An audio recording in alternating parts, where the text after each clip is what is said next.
सेनयोरुभयोर्मध्ये रथं स्थापयाम्यच्युत यावदेतान् निरीक्षेऽहं योद्धुकामान् अवस्थितान्. Viewers, welcome to this channel, The Third Eye, and I am Indrajit. After an overwhelming response from viewers within the first 2 days of the first video, which was in Bengali, there were requests from friends to make it in English as well, and therefore this is our first initiative in English. To begin with, a few words.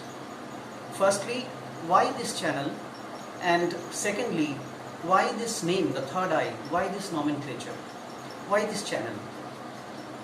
I have been conducting classes, motivational sessions, classes on behavioral skills, soft skills, interview-specific grooming in engineering colleges and B schools all over Eastern India since 2004. And I've seen that when it comes to stories and anecdotes is something which takes the message across very smoothly. Whenever there was an announcement in the class, there's going to be a story. Everybody was alert and attentive, and everyone loves to listen to stories, both old and the elderly. And therefore, I thought that I'm going to spread certain messages through this channel. This channel is mostly going to be motivational and spiritual. And our Shastras, the scriptures, they are an eternal source of wisdom and motivation, particularly the Gita. There is nothing negative in the Gita, everything is positive. Secondly, why this name, this nomenclature, the third eye? We human beings, we are the best creations in this universe. We can think, we have a sensitive mind, we are intelligent, we can be judgmental, we can sympathize, we can empathize, and so on.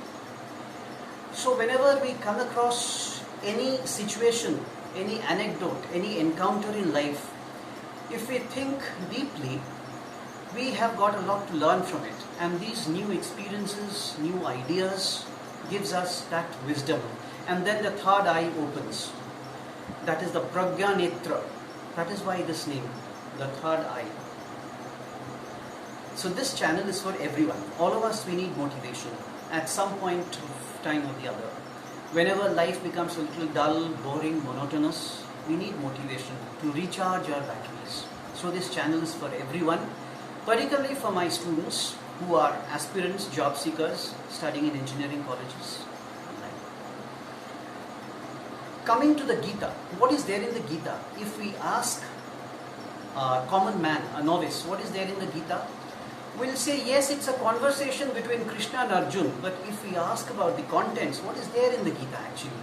We'll say, oh, there are certain codes of conduct written. Very often we hear people saying, today is Tuesday, so you must have a veg diet. Hey, Gita mein likha hua, it's there in the Gita. So this is our idea of the Gita. But actually, what is the Gita? In Gita, everything is symbolic.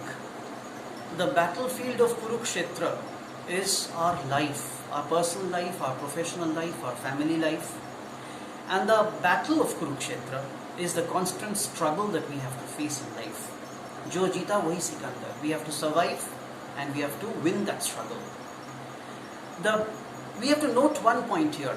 It's a conversation between Krishna and Arjun. Arjun represents Nar, entire humanity, entire mankind. So the problem of Arjun is everybody's problem. And Krishna represents Narayan. Now who is this Narayan? He's one of those 33 crore Devi Devtas the Hindus have. He's a deity. No, here Narayan is used in a broader sense. The word Narayan, if you analyze it grammatically, it's a Sanskrit word, Nar plus Shnayan, which means someone in whom the Nar takes shelter, his refuge. Nar and Narayan have an eternal relationship. They are inseparable from each other. I don't have to seek refuge to some external deity, four-armed deity, as an external motivator. I have my inner self within to guide me, Narayan. So Nar and Narayan.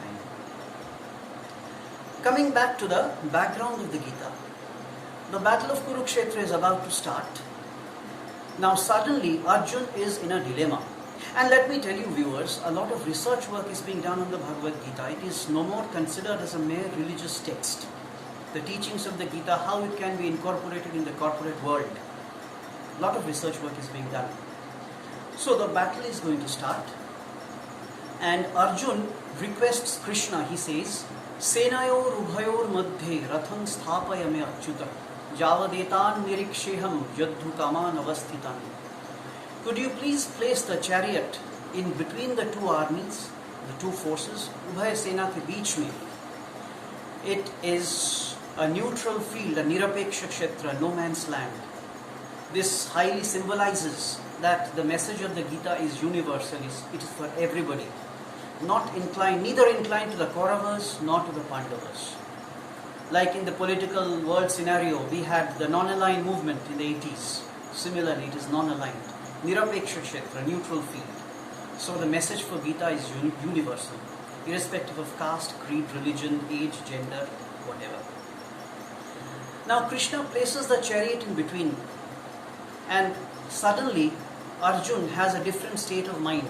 He goes into a depression. He says, I'm feeling a burning sensation in my body, my face dries up, and my arms, they are slipping from my hand. It is described like this. What did he do thereafter? Rathopastha upavishat visrijya sasharam chapa shoka sangvigna manasa. This is the term used in the Gita. Shoka sangvigna manasa. Now this shok doesn't mean grief, the feeling that we have when some near and dear one passes away. This shoka means rather a kind of depression. So the entire message of the Gita is taking you out, overcoming from that state of depression. That is the message of the Gita. We talk about EQ these days, emotional quotient. We no more talk about IQ. Emotional quotient. A person who has good control over his emotions, if you can control your emotions well, it's a state of maturity. EQ. In the corporate houses during recruitment, they conduct some tests which are called psychometry tests. It is like this. When it comes to taking a crucial decision, there is often a clash between our brain and our heart. And taking decision is often painful. Like duty is painful, kartavya is painful, we say. So who to listen to, the brain or the heart? We should always listen to our brain. And that is what we see in the Gita. Repeatedly, Krishna tells Arjun.